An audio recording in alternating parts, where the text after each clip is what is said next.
Now that you've been appointed as an arbitrator, what's next? The Superior Court of Arizona in Maricopa County issues orders appointing arbitrators on a rolling basis. You will receive a copy of the order by mail. The appointment order will identify the case number, the assigned arbitrator, the parties, and the assigned judge. Upon receipt, you should review the order to identify any potential conflicts. Of course, you should also perform a review of your own clients to determine whether any conflicts exist. Each party has the right to strike an arbitrator within 10 days after the date of the written notice of appointment.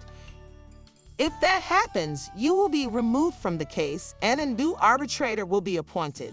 See Rule 73, Section F.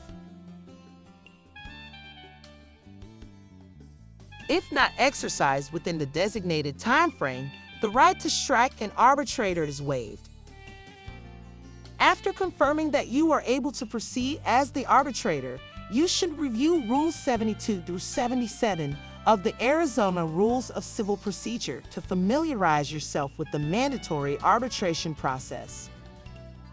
Once you confirm that you have no conflicts and you have reviewed the rules, you should notify the parties of your appointment and set an initial status conference or conference call. During this call, you should discuss the case, anticipated deadlines, and a hearing date. You will need to issue something in writing to notify the parties of the initial conference. How do I know what the case is about? You may obtain the case file from the court's electronic record online, or ECR, by emailing a copy of your notice of appointment to efilesupport@maricopa.gov,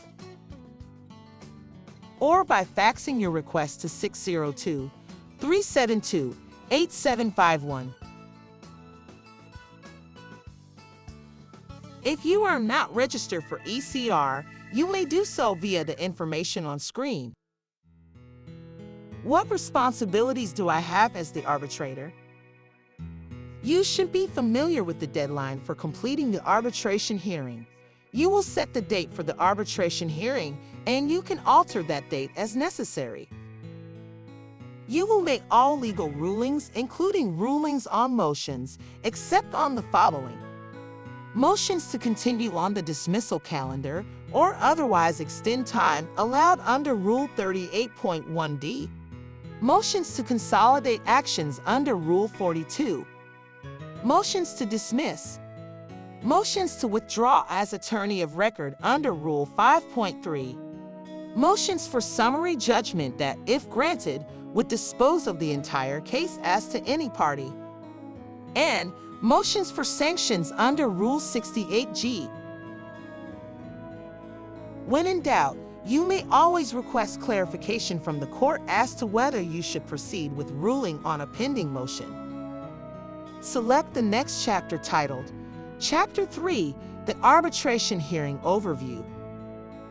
We recommend new arbitrators follow the chapters in sequence, but feel free to select the appropriate video you need from the chapter list.